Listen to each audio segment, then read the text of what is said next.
एक छोटा सा गांव था। नाम था मोहनपुर। उस गांव में एक 200 साल पुराना कुआं था। लोग कहते थे हर रात उस कुएं से एक रोती हुई लड़की की आवाज सुनाई देती है। लेकिन एक बात सब लोगों को हैरान कर देती है, मोहनपुर गांव का जो भी लड़का उस कुएं के पास पानी पीने जाता है वह 2 दिन के अंदर मर जाता है और मरा हुआ शरीर गायब हो जाता है। और एक दिन इसी गांव में एक शहर से अर्जुन नाम का लड़का आता है। अर्जुन वह छुट्टियों में अपने दादाजी से मिलने आए थे। एक दिन अर्जुन गांव के लोगों से सुना है कि वह कुआं बहुत डरावना है और कोई उसके पास नहीं जाता। लेकिन अर्जुन सोचते हैं डर सिर्फ अंधविश्वास है और कुछ भी नहीं।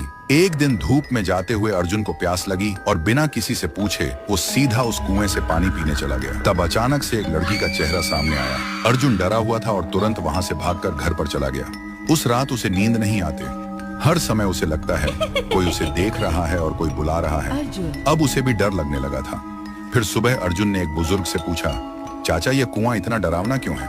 चाचा ने बोला, यह कुआं बहुत पुराना है। यहाँ से आधी रात में एक लड़की की रोते हुए आवाज निकलती है और वह लड़की हमेशा लड़कों को ही अपना शिकार बनाता है। आज तक इसका राज कोई समझ नहीं पाया। इस बात को सुनकर अर्जुन वहां से निकल पड़े और घर में आकर एक पाखंडी बाबा को कॉल करके बुलाता है ताकि इसका राज क्या है वह जान पाए। और आखिरी दिन पाखंडी बाबा आता है और गांव के सभी लोग इकट्ठा होता है। पाखंडी बाबा उस कुएं को देखकर कांपते हुए कहता है कि यह तो बहुत ही भयानक है। कुएं के अंदर जो भी है उसको पकड़ना मेरे बस के बाहर है। ऐसे बोलकर पाखंडी बाबा उस गांव से निकल पड़े। ऐसी स्थिति में गांव वाले का डर और भी बढ़ जाता है।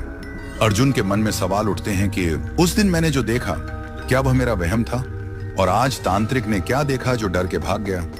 आखिरी दिन अर्जुन आधी रात में कुएं के पास एक पेड़ के पीछे छुप जाता है। अर्जुन देखा है कि कुएं के अंदर से एक अजीब सा रोने वाला लड़की का आवाज सुनाई देता है और तभी कुएं के अंदर से एक लड़की बाहर निकलती है। थोड़ी देर बाद एक लड़का गाड़ी लेकर गांव से गुजरता है। वह लड़की उसके सामने आ जाती है और लड़की उस लड़के को मार देता है और लड़के का शरीर गायब हो जाता है।